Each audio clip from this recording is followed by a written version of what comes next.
بسم اللہ الرحمن الرحیم۔ اللہ کے نام سے شروع جو نہایت مہربان ہمیشہ رحم فرمانے والا۔ سورہ بقرہ نمبر 2 آیت نمبر 199 تا 210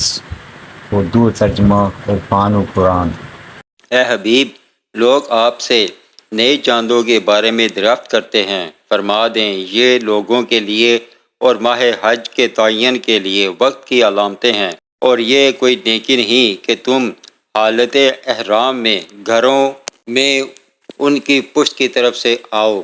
بلکہ نیکی تو ایسی الٹی رسموں کی بجائے پرہیزگاری اختیار کرنا ہے، اور تم گھروں میں ان کے دروازوں سے آیا کرو اور اللہ سے ڈرتے رہو تاکہ تم فلاح پاؤ، اور اللہ کی راہ میں ان سے جنگ کرو جو تم سے جنگ کرتے ہیں، ہاں مگر حد سے نہ بڑھو، بے شک اللہ حد سے بڑھنے والوں کو پسند نہیں فرماتا۔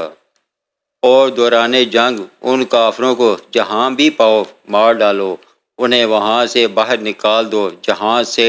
انہوں نے تمہیں نکالا تھا، اور فتنہ انگیزی تو قتل سے بھی زیادہ سخت جرم ہے، اور ان سے مسجد حرام خانہ کعبہ کے پاس جنگ نہ کرو جب تک وہ خود تم سے وہاں جنگ نہ کریں، پھر اگر وہ تم سے قتال کریں تو انہیں قتل کر ڈالو، ایسے کافروں کی یہی سزا ہے۔ پھر اگر وہ باز آ جائیں تو بے شک اللہ نہایت بخشنے والا مہربان ہے، اور ان سے جنگ کرتے رہو حتیٰ کہ کوئی فتنہ باقی نہ رہے، اور دین یعنی زندگی اور بندگی کا نظام عملاً اللہ ہی کے تابع ہو جائے۔ پھر اگر وہ باز آ جائیں تو سوائے ظالموں کے کسی پر زیادتی روا نہیں۔ حرمت والے مہینے کے بدلے حرمت والا مہینہ ہے، اور دیگر حرمت والی چیزیں ایک دوسرے کا بدل ہیں، یعنی اگر تم پر کوئی زیادتی کرے تم بھی اس پر زیادتی کرو، مگر اسی قدر جتنی اس نے تم پر کی، اور اللہ سے ڈرتے رہو اور جان لو کہ اللہ ڈرنے والوں کے ساتھ ہے۔ اور اللہ کی راہ میں خرچ کرو، اپنے ہی ہاتھوں خود کو ہلاکت میں نہ ڈالو، اور نیکی اختیار کرو، بے شک اللہ نیکوکاروں سے محبت فرماتا ہے۔ اور حج اور عمرہ کے مناسک اللہ کے لیے مکمل کرو، پھر اگر تم راستے میں روک لیے جاؤ تو جو قربانی بھی میسر آئے کرنے کے لیے بھیج دو، اور اپنے سروں کو اس وقت تک نہ منڈواؤ جب تک قربانی کا جانور اپنے مقام پر نہ پہنچ جائے۔ پھر تم میں سے جو کوئی بیمار ہو یا اس کے سر میں کچھ تکلیف ہو، اس وجہ سے قبل از وقت سر منڈوا لے تو اس کے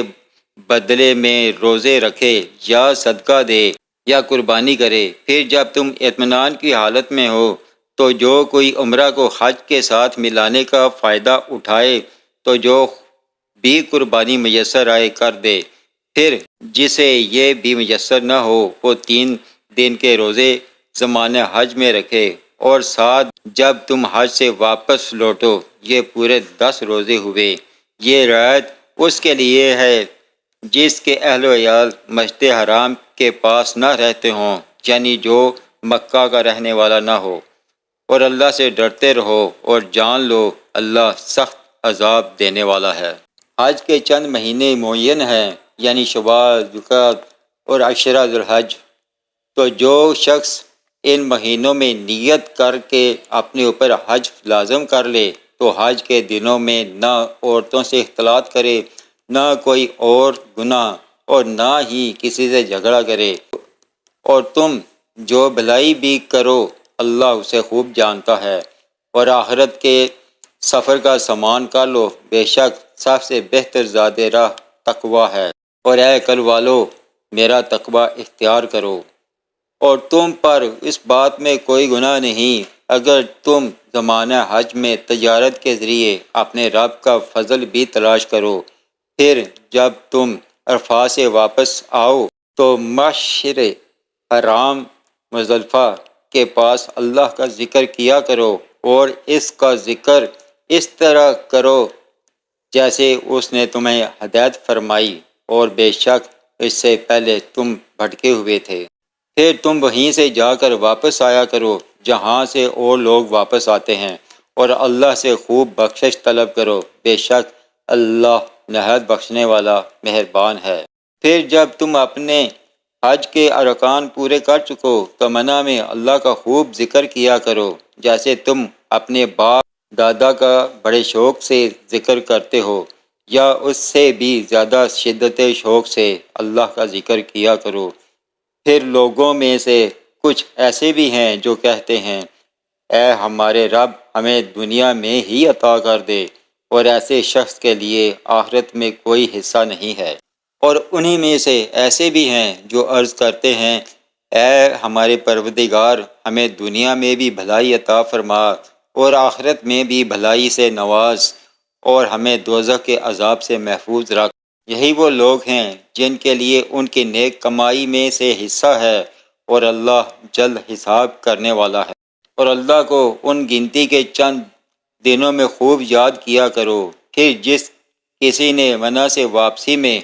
2 ہی دنوں میں جلدی کی تو اس پر کوئی گناہ نہیں، اور جس نے اس میں تاخیر کی تو اس پر بھی کوئی گناہ نہیں۔ یہ اس کے لیے ہے جو پرہیزگاری اختیار کرے، اور اللہ سے ڈرتے رہو، اور جان لو کہ تم سب کو اسی کے پاس جمع کیا جائے گا۔ اور لوگوں میں کوئی شخص ایسا بھی ہوتا ہے کہ جس کی گفتگو دنیاوی زندگی میں تمہیں اچھی لگتی ہے، اور وہ اللہ کو اپنے دل کی بات پر گواہ بھی بناتا ہے، حالانکہ وہ سب سے زیادہ جھگڑالو ہے۔ اور جب وہ آپ سے پھر جاتا ہے تو زمین میں ہر ممکن بھاگ دوڑ کرتا ہے تاکہ اس میں فساد انگیزی کرے اور کھیتیاں اور جانیں تباہ کر دے، اور اللہ فساد کو پسند نہیں فرماتا۔ اور جب اسے اس ظلم و فساد پر کہا جائے کہ اللہ سے ڈرو تو اس کا غرور اسے مزید گناہ پر اکساتا ہے، بس اس کے لیے جہنم کافی ہے، اور وہ یقیناً برا ٹھکانہ ہے۔ اور اس کے برعکس لوگوں میں کوئی شخص ایسا بھی ہوتا ہے جو اللہ کی رضا حاصل کرنے کے لیے اپنی جان بھی بیچ ڈالتا ہے، اور اللہ بندوں پر بڑی مہربانی فرمانے والا ہے۔ اے ایمان والو، اسلام میں پورے داخل ہو جاؤ اور شیطان کے راستوں پر نہ چلو، بے شک وہ تمہارا کھلا دشمن ہے۔ بس اگر تم اس کے بعد بھی لغزش کرو جب کہ تمہارے پاس واضح نشانیاں آ چکیں تو جان لو کہ اللہ بہت غالب بڑی حکمت والا ہے۔ کیا وہ اسی بات کے منتظر ہیں کہ بادل کے سائبانوں میں اللہ کا عذاب آ جائے اور فرشتے بھی نیچے اتر آئیں اور سارا قصہ تمام ہو جائے تو سارے کام اللہ ہی کی طرف لوٹائے جائیں گے؟